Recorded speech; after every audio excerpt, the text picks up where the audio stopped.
ಮಿತ್ರರೇ ನಮಸ್ಕಾರ. ಮಿತ್ರರೇ, ಲೋಕಸಭೆಯ ಚಳಿಗಾಲದ ಅಧಿವೇಶನದಲ್ಲಿ ಅದಾನಿ ಅಂತ ಹೇಳ್ತಾ ಇದ್ದಂತಹ ರಾಹುಲ್ ಗಾಂಧಿಗೆ ಹೊಸ ವಿಚಾರ ಸಿಕ್ಕಿರಲಿಲ್ಲ. ತನ್ನದೇ ಮಿತ್ರ ಪಕ್ಷಗಳಿಂದ ತಪರಾಕಿ ಹಾಕಿಸಿಕೊಳ್ತಾ ಇದ್ದಂತಹ ರಾಹುಲ್ ಗಾಂಧಿ ಹೊಸ ವಿಚಾರಕ್ಕಾಗಿ ಹುಡುಕಾಟ ನಡೆಸ್ತಾ ಇದ್ರು. ಆ ಸಂದರ್ಭದಲ್ಲಿ ರಾಹುಲ್ ಗಾಂಧಿಗೆ ಆಶಾಕಿರಣದಂತೆ ಕಂಡಿದ್ದು ಅಮಿತ್ ಶಾ ಅವರ ಭಾಷಣ. ಅಮಿತ್ ಶಾ ಅವರ ಭಾಷಣದಲ್ಲಿ 12 ಸೆಕೆಂಡ್ಗಳ ವಿಡಿಯೋವನ್ನು ಕತ್ತರಿಸಿ ಇಡೀ ದೇಶದಲ್ಲಿ ಒಂದು ಭ್ರಮೆಯನ್ನು ಸೃಷ್ಟಿಸಿ ಅಮಿತ್ ಶಾ ಅಂಬೇಡ್ಕರ್ಗೆ ಅವಮಾನ ಮಾಡಿದ್ದಾರೆ ಅಂತ ಬಿಂಬಿಸೋದಕ್ಕೆ ಕಾಂಗ್ರೆಸ್ ಹೊರಟಿದೆ. ನಿನ್ನೆ ಇಡೀ ದಿನ ರಾಜ್ಯಸಭೆ ಮತ್ತು ಲೋಕಸಭೆಯಲ್ಲಿ ದೊಡ್ಡ ಹಂಗಾಮವನ್ನು ಸೃಷ್ಟಿ ಮಾಡಿದ್ರು. ಸಂಸತ್ ಭವನದ ಹೊರಗೂ ಕೂಡ ದೊಡ್ಡ ಪ್ರತಿಭಟನೆಯನ್ನು ಮಾಡಿದ್ರು. ಅದಾದ ಬಳಿಕ ನರೇಂದ್ರ ಮೋದಿ ಅವರು ಟ್ವೀಟ್ ಮಾಡಿ ಇದಕ್ಕೆ ಸ್ಪಷ್ಟನೆ ಕೊಡಬೇಕಾಗಿ ಬಂತು.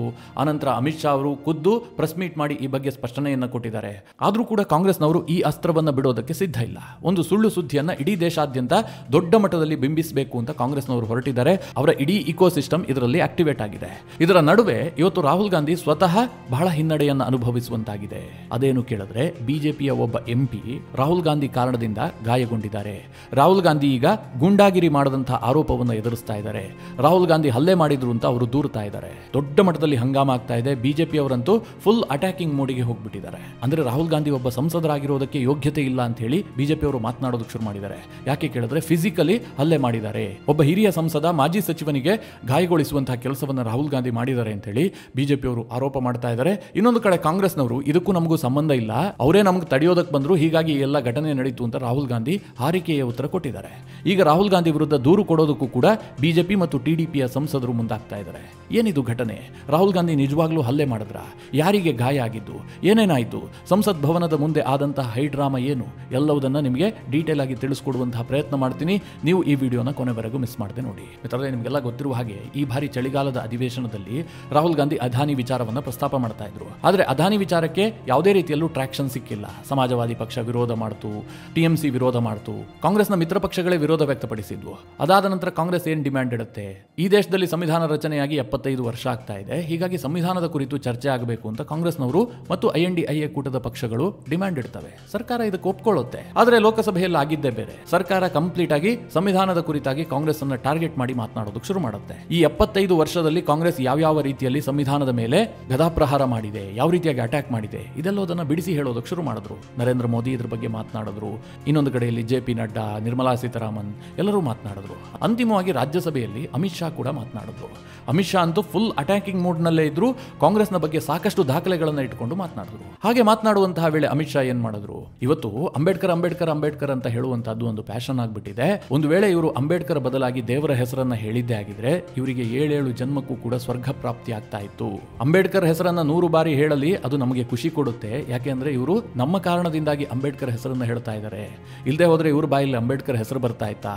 ಈ ಹಿಂದೆ ಇವರು ಅಂಬೇಡ್ಕರ್ಗೆ ಎಂತೆಂತಹ ಅವಮಾನವನ್ನ ಮಾಡಿದ್ದಾರೆ ಗೊತ್ತಾ ಅಂತ ಅಮಿತ್ ಶಾ ದಾಖಲೆಗಳನ್ನು ಮುಂದಿಡುವಂತಹ ಪ್ರಯತ್ನ ಮಾಡಿದ್ರು. ಆದ್ರೆ ಮಿತ್ರರೇ, ಆ ಸಂದರ್ಭದಲ್ಲಿ ಕಾಂಗ್ರೆಸ್ನ ಎಲ್ಲ ಸದಸ್ಯರು ಇರಬಹುದು, ವಿಪಕ್ಷದ ಎಲ್ಲ ಸದಸ್ಯರು ಬಾಯಿಗೆ ಬೀಗ ಹಾಕೊಂಡು ಕೂತಿದ್ರು. ಅಮಿತ್ ಶಾ ಅವರ ಮಾತನ್ನ ಮೌನವಾಗಿ ಕೇಳಿದ್ರು. ಯಾಕೆಂದ್ರೆ ಅಮಿತ್ ಶಾ ಸತ್ಯ ಹೇಳ್ತಾ ಇದ್ರಲ್ವಾ. ಆನಂತರ ಬಂದ ಮೇಲೆ ಏನ್ ಮಾಡ್ತಾರೆ? ಅಮಿತ್ ಶಾ ಅವರ ಭಾಷಣದ 12 ಸೆಕೆಂಡ್ ಅನ್ನ ಮಾತ್ರ ಕಟ್ ಮಾಡ್ತಾರೆ. ಯಾವುದು? ಅಂಬೇಡ್ಕರ್ ಅಂತ ಹೇಳುವಂತಹದ್ದು ಒಂದು ಫ್ಯಾಷನ್ ಆಗಿ ಹೋಗ್ಬಿಟ್ಟಿದೆ. ಇದರ ಬದಲಾಗಿ ದೇವರ ಹೆಸರು ಹೇಳಿದ್ರೆ 7 ಜನ್ಮಕ್ಕೂ ಸ್ವರ್ಗ ಪ್ರಾಪ್ತಿ ಆಗ್ತಾ ಇತ್ತು. ಇದಿಷ್ಟನ್ನ ಮಾತ್ರ ಕಟ್ ಮಾಡಿ ಇಡೀ ದೇಶದಲ್ಲಿ ಒಂದು ಭ್ರಮೆ ಸೃಷ್ಟಿಸುವಂತಹ ಕೆಲಸವನ್ನ ಕಾಂಗ್ರೆಸ್ನ ಇಕೋಸಿಸ್ಟಮ್ ಮಾಡ್ತಾ ಇದೆ. ಇದನ್ನೇ ಇಟ್ಟುಕೊಂಡು ಲೋಕಸಭೆ ಮತ್ತು ರಾಜ್ಯಸಭೆ ಹಾಗೂ ಸಂಸತ್ ಭವನದ ಎದುರುಗಡೆ ಕಾಂಗ್ರೆಸ್ ಮತ್ತು ವಿಪಕ್ಷಗಳು ಪ್ರತಿಭಟಿಸ್ತಾ ಇದ್ದಾವೆ. ಇದೆಲ್ಲ ನಿಮಗೆ ಗೊತ್ತಿರುವಂತಹ ವಿಚಾರ. ಇವತ್ತು ಕೂಡ ಈ ಪ್ರತಿಭಟನೆ ಮುಂದುವರೆದಿತ್ತು. ಇನ್ನೊಂದು ಕಡೆ ಬಿಜೆಪಿಯವರು ಏನ್ ಮಾಡಿದ್ರು ಗೊತ್ತಾ? ಕಾಂಗ್ರೆಸ್ನವರ ಈ ಸುಳ್ಳು ಸುದ್ದಿಯ ವಿಚಾರವಾಗಿ ಬಿಜೆಪಿಯ ಸಂಸದರು ಕೂಡ ದೊಡ್ಡ ಮಟ್ಟದಲ್ಲಿ ಪ್ರತಿಭಟನೆಯನ್ನ ಮಾಡ್ತಾ ಇದ್ರು. ಸಂಸತ್ನ ಹೊರಗಡೆ ಪ್ರತಿಭಟಿಸ್ತಾ ಇದ್ರು. ಈ ವೇಳೆ ಕಾಂಗ್ರೆಸ್ ಮತ್ತು INDIA ಕೂಟದವರು ನೀಲಿ ಬಣ್ಣದ ಬಟ್ಟೆಯನ್ನು ಧರಿಸಿ ಜೈ ಭೀಮ್ ಅಂತ ಪ್ರತಿಭಟನೆ ಮಾಡೋದಕ್ಕೆ ಶುರು ಮಾಡಿದ್ರು. ಅವ್ರ ಪಾಡಿಗೆ ಅವರು ಪ್ರತಿಭಟಿಸಿದ್ರೇನೂ ಆಗ್ತಾ ಇರಲಿಲ್ಲ. ರಾಹುಲ್ ಗಾಂಧಿ ಏನ್ ಮಾಡ್ತಾರೆ? ಬಿಜೆಪಿಯವರ ಪ್ರತಿಭಟನೆಯ ಮಧ್ಯೆಯೇ ಸಂಸತ್ತನ್ನು ಒಳಪ್ರವೇಶ ಮಾಡುವಂತ ಯತ್ನ ಮಾಡ್ತಾರೆ. ಆ ವೇಳೆ ಎದುರುಗಡೆ ಇದ್ದಂತಹ ಪ್ರತಾಪ್ ಸಾರಂಗಿ ಎನ್ನುವಂತ ಹಿರಿಯ ಸಂಸದ, ಬಿಜೆಪಿಯ ಹಿರಿಯ ಸಂಸದ, ಮಾಜಿ ಸಚಿವ ಕೂಡ ಹೌದು, ಅವರನ್ನು ತಳ್ಳುತ್ತಾರೆ. ಅಕ್ಷರಶಃ ಕೈಯಲ್ಲೇ ತಳ್ಳುತ್ತಾರೆ. ಇದರಿಂದಾಗಿ ಆ ಪ್ರತಾಪ್ ಸಾರಂಗಿ ಕೆಳಗೆ ಬೀಳುತ್ತಾರೆ. ಅವರಿಗೆ ಗಂಭೀರ ಸ್ವರೂಪದ ಗಾಯ ಆಗಿದೆ. ಸದ್ಯ ಮಿತ್ರರೇ, ಅವರನ್ನು ಆಸ್ಪತ್ರೆಗೆ ದಾಖಲಿಸಲಾಗಿದೆ. ಚಿಕಿತ್ಸೆಯನ್ನು ಕೊಡಲಾಗ್ತಾ ಇದೆ. ಇನ್ನು ಇದೇ ಸಂದರ್ಭದಲ್ಲಿ ಪ್ರತಾಪ್ ಸಾರಂಗಿ ಬಿದ್ರಲ್ಲ, ಅವರ ಹಿಂದಗಡೆನೆ ಮುಖೇಶ್ ರಾಜ್ಪೂತ್ ಕೂಡ ಇದ್ರು. ಅವರು ಕೂಡ ನೆಲಕ್ಕೆ ಉರುಳುತ್ತಾರೆ. ಅವರಿಗೂ ಕೂಡ ತುಂಬಾ ಗಂಭೀರ ಗಾಯಗಳಾಗಿದೆ. ಪ್ರತಾಪ್ ಸಾರಂಗಿ ಅವರಿಗೆ 5 ಸ್ಟಿಚಸ್ಗಳನ್ನು ವೈದ್ಯರು ಹಾಕಿದ್ದಾರೆ. ಇನ್ನೊಂದು ಕಡೆ ಮುಖೇಶ್ ಸಾರಂಗಿ ಅವರನ್ನ ಐಸಿಯುನಲ್ಲಿ ದಾಖಲಿಸಿ ಚಿಕಿತ್ಸೆಯನ್ನ ನೀಡಲಾಗ್ತಾ ಇದೆ. ಇಬ್ಬರಿಗೂ ಕೂಡ ತುಂಬಾ ಗಂಭೀರ ಸ್ವರೂಪದ ಗಾಯಗಳಾಗಿದೆ. ರಾಹುಲ್ ಗಾಂಧಿ ಸೃಷ್ಟಿ ಮಾಡಿದಂತಹ ಅವಾಂತರವನ್ನು ನೋಡಿ. ಇದು ಈಗ ದೊಡ್ಡ ಮಟ್ಟದ ಹಂಗಾಮವನ್ನು ಸೃಷ್ಟಿ ಮಾಡಿದೆ. ಬಿಜೆಪಿಯವರು ರಾಹುಲ್ ಗಾಂಧಿ ವಿರುದ್ಧ ಮುಗಿಬಿದ್ದಿದ್ದಾರೆ. ಒಬ್ಬ ಸಂಸದನಾಗಿ ಹೇಗೆ ನಡೆದುಕೊಳ್ಬೇಕು ಅಂತ ರಾಹುಲ್ ಗಾಂಧಿ ಗೊತ್ತಿಲ್ಲ. ರಾಹುಲ್ ಗಾಂಧಿ ಕೇವಲ ಒಬ್ಬ ಸಂಸದ ಅಲ್ಲ, ವಿಪಕ್ಷದ ನಾಯಕ.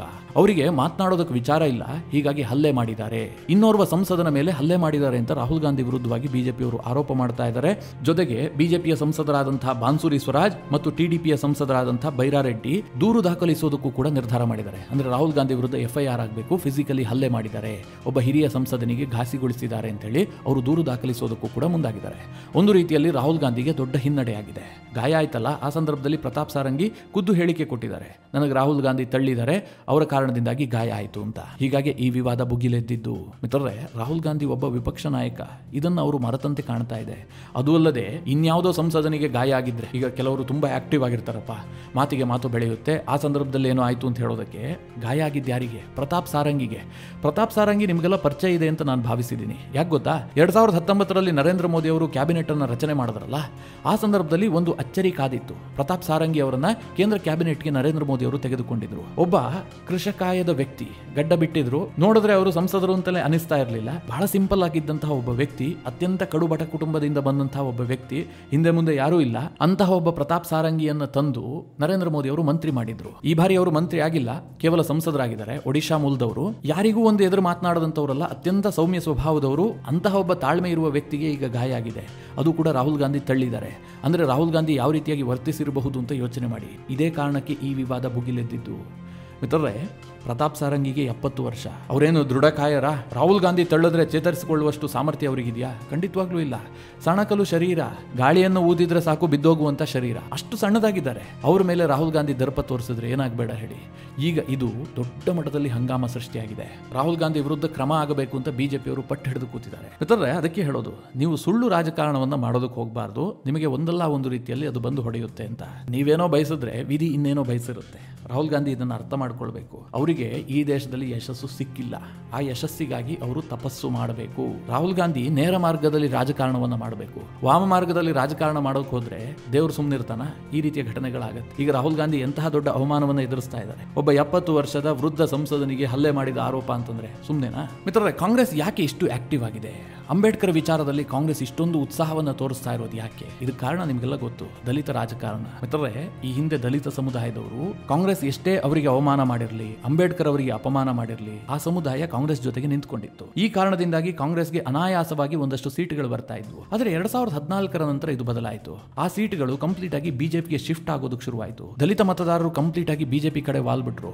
ಇದನ್ನ ಏನಾದ್ರೂ ಮಾಡಿ ತಪ್ಪಿಸಬೇಕು.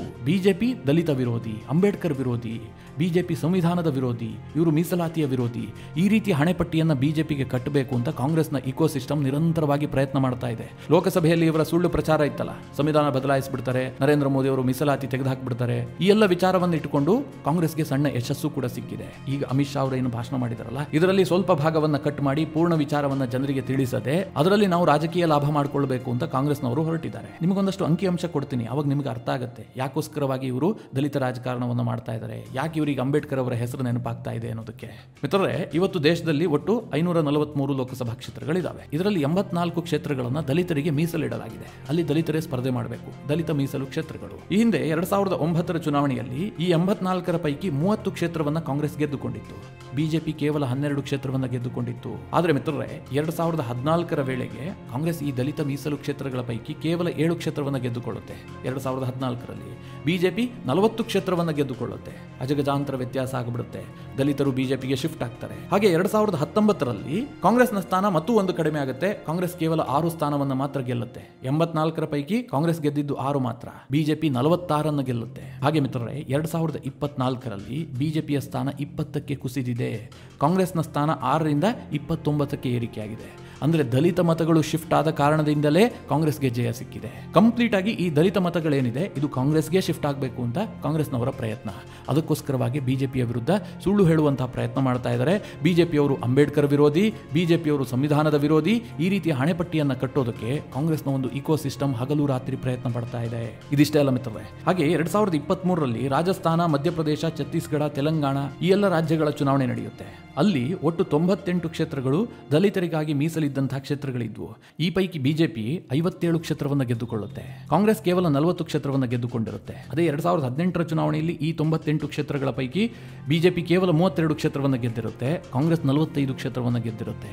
ಅಂದರೆ ದಲಿತ ವೋಟ್ಗಳು ನಿರಂತರವಾಗಿ ಬಿಜೆಪಿಗೆ ಶಿಫ್ಟ್ ಆಗ್ತಾ ಇದೆ ಅಂತ ಕಾಂಗ್ರೆಸ್ಗೆ ಅನಿಸ್ತಾ ಇದೆ. ಇತ್ತೀಚೆಗೆ ಮಹಾರಾಷ್ಟ್ರ ಮತ್ತು ಹರಿಯಾಣದಲ್ಲೂ ಕೂಡ ಇದು ಪುನರಾವರ್ತನೆ ಆಗಿದೆ. ಇದಾಗಬಾರದು.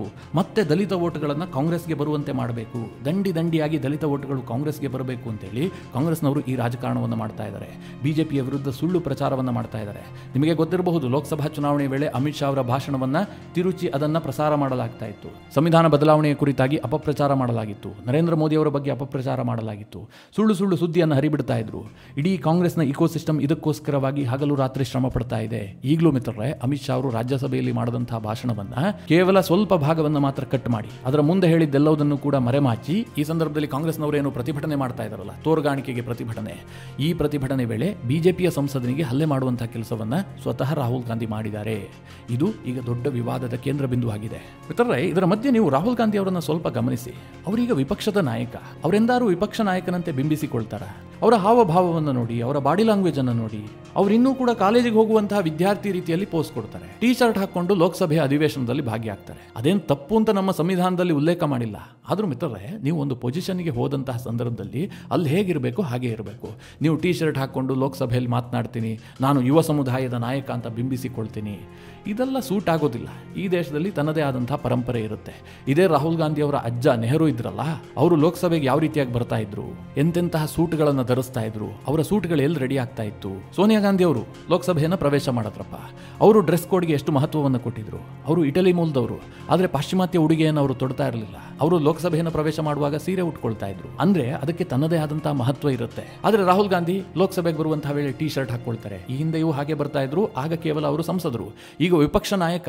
ಅಂತಹ ವಿಪಕ್ಷ ನಾಯಕನಾಗಿ ಟೀ ಶರ್ಟ್ ಹಾಕೊಂಡು ಬಂದು ನಿಲ್ತಾರೆ. ಪ್ರತಿಭಟನೆ ಮಾಡುವಂತಹ ವೇಳೆ ಅವರ ಬಾಡಿ ಲ್ಯಾಂಗ್ವೇಜ್ ಅನ್ನು ನೋಡಿ. ಸಾಮಾನ್ಯ ವ್ಯಕ್ತಿ ಒಬ್ಬ ಪ್ರತಿಭಟಿಸುವಂತಿರುತ್ತೆ. ವಿಪಕ್ಷ ನಾಯಕನ ಗತ್ತು ಗಾಂಭೀರ್ಯ ಅವರಲ್ಲಿ ಯಾವತ್ತೂ ಕಾಣೋದಿಲ್ಲ. ಈಗಲೂ ಮಿತ್ರರೇ, ಇಂತಹ ಹುಡುಗ ಬುದ್ಧಿಯಲ್ಲೇ ಬಿಜೆಪಿಯ ಸಂಸದನನ್ನು ತಳ್ಳುವಂತಹ ಕೆಲಸವನ್ನ ರಾಹುಲ್ ಗಾಂಧಿ ಮಾಡಿದ್ದಾರೆ. ಮಿತ್ರರೇ, ಇದರ ಜೊತೆಗೆ ಸಂವಿಧಾನಕ್ಕೆ ಕಾಂಗ್ರೆಸ್ ಎಷ್ಟು ದೊಡ್ಡ ಅಪಮಾನ ಮಾಡಿದೆ, ಇತಿಹಾಸ ಏನ್ ಹೇಳುತ್ತೆ. ಯಾಕಂದ್ರೆ ನಮ್ಮ ಜನ ಓದೋದನ್ನ ಬಿಟ್ಟುಬಿಟ್ಟಿದ್ದಾರೆ. ಇತಿಹಾಸದ ಜ್ಞಾನ ಅವರಿಗಿಲ್ಲ. ಅದರಲ್ಲೂ ನಮ್ಮ ಯುವಕರಂತೂ ಪುಸ್ತಕವನ್ನ ಮುಟ್ಟೋದೇ ಇಲ್ಲ. ಅವರು ಯಾವುದೋ ಸೋಷಿಯಲ್ ಮೀಡಿಯಾದಲ್ಲಿ ಬಂದಂತಹ ಒಂದು ಸಣ್ಣ ಸುದ್ದಿಯನ್ನ ಗ್ಲೋರಿಫೈ ಮಾಡಿ ಹೇಳೋದಕ್ಕೆ ಶುರು ಮಾಡ್ತಾರೆ. ಅದೇ ಸತ್ಯ ಅಂತ ನಂಬಿದ್ದಾರೆ. ಅಂತವರಿಗೆ ನಿಜವಾಗ್ಲೂ ಅಂಬೇಡ್ಕರ್ಗೆ ಕಾಂಗ್ರೆಸ್ ಎಂತೆಂತಹ ಅವಮಾನವನ್ನ ಮಾಡಿದೆ. ಅಂಬೇಡ್ಕರ್ ಯಾಕೆ ನೆಹರು ಕ್ಯಾಬಿನೆಟ್ ಅನ್ನ ಬಿಟ್ರು, ನೆಹರು ಅಂಬೇಡ್ಕರ್ಗೆ ಮಾಡಿದಂತಹ ಅವಮಾನ ಎಷ್ಟು ದೊಡ್ಡದು. ಅನಂತರ ಬಂದಂತಹ ಕಾಂಗ್ರೆಸ್ ಸರ್ಕಾರಗಳು ಅಂಬೇಡ್ಕರ್ ಅವರನ್ನ ಯಾವ ರೀತಿಯಾಗಿ ನಡೆಸಿಕೊಂಡಿದೆ, ಅಂಬೇಡ್ಕರ್ಗೆ ಇವರು ಎಷ್ಟು ಗೌರವ ಕೊಟ್ಟಿದ್ದಾರೆ, ಇದೆಲ್ಲದರ ಬಗ್ಗೆ ಬಹಳ ಸುದೀರ್ಘವಾಗಿ ಸ್ಟಡಿ ಮಾಡಿ ನಿಮಗೊಂದು ವಿಡಿಯೋವನ್ನ ಮಾಡ್ತೀನಿ. ಆ ವಿಡಿಯೋನ ನೀವು ಮಿಸ್ ಮಾಡದೆ ನೋಡಿ.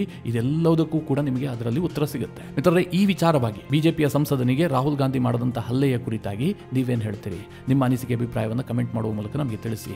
ಹಾಗೆ ನಿಮಗೆ ಈ ವಿಡಿಯೋ ಇಷ್ಟವಾದರೆ ಲೈಕ್ ಮಾಡಿ. ಜೊತೆಗೆ ನೀವಿನ್ನೂ ನಿಮ್ಮ ನೆಚ್ಚಿನ ಸಂಸ್ಕಾರ ಸೌರಭ ಯೂಟ್ಯೂಬ್ ಚಾನಲ್ನ ಸಬ್ಸ್ಕ್ರೈಬ್ ಮಾಡಿಲ್ಲ ಅಂತಾದರೆ ಈ ಕೂಡಲೇ ಸಬ್ಸ್ಕ್ರೈಬ್ ಮಾಡಿ. ಮುಂದಿನ ಎಲ್ಲ ಅಪ್ಡೇಟ್ಗಳ ನೋಟಿಫಿಕೇಶನ್ಗಾಗಿ ಬೆಲ್ ಐಕಾನ್ ಒತ್ತಿ.